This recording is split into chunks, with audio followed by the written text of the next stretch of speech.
going forward, you can have one quarterback out of these two. Are you taking Jordan Love or are you taking CJ Stroud? Jordan Love. You got to go Jordan Love. Been the conductor of that train for a while now, so I can't. I love CJ Stroud. I mean, I think the Oh yeah, Texans are a Super Bowl contender this year, but Love, he always had the stuff that you can't into a quarterback: mental toughness, a feel for the game, a feel for the rush, a true leader, a true teammate. And I think Brian Gutekunst and Matt LaFleur knew all along they could coach up the other stuff, the inaccuracy, maybe some areas where he was a little skittish from that last year at Utah State because everybody's hurt, everybody's graduated, he had to run around like crazy, which I think benefited him versus maybe like a Tua at an Alabama when you have 5 stars all around you. It was a different world for Jordan Love. So, yeah, I think that they've got all of these young receivers. They've got one of the best offensive coaches, and Jordan Love is just hitting the start of his prime. I think he and the Packers are going to be good for a long time.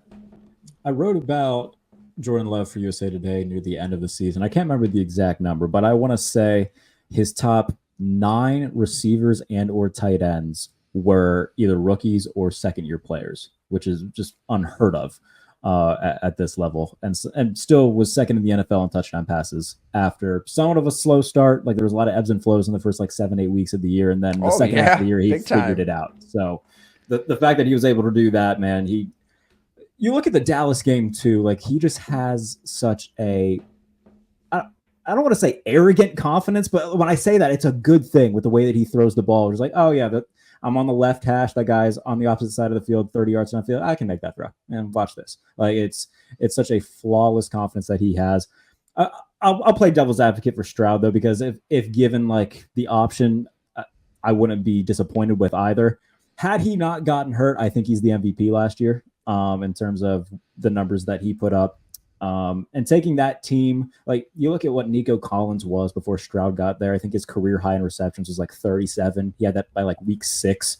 So turning that ship around in one season with D'Amico Ryans, with Bobby Slowick, both of them are going to be great for a long time. I think we deserve a Jordan Love, CJ Stroud Super Bowl sooner rather than later. It's something I would sign up for immediately, but both of these guys are going to be incredible for a long time.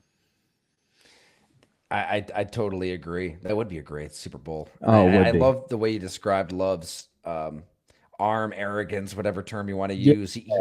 He can kind of just backpedal, shrug off the rush, not really be fazed by guys in his face, and know he's got the arm to put it anywhere he wants. So yeah, the Packers are in a good place right now, and they're going to be paying Jordan Love a ton of money here very soon. I said this on a podcast a couple weeks ago. Green Bay Packers, #1 seed in the NFC this year.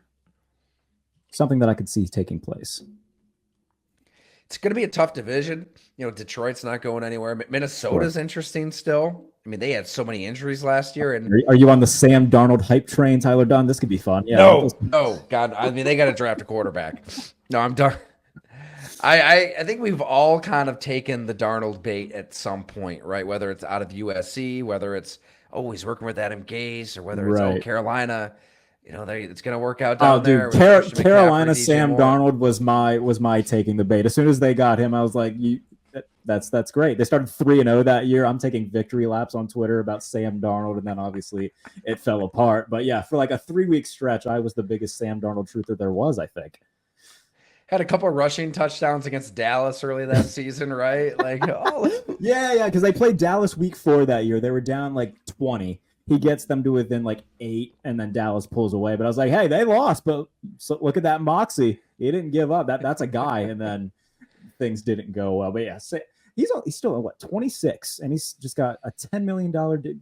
I hope to get paid the way Sam Darnold does. That's a legendary bag getter.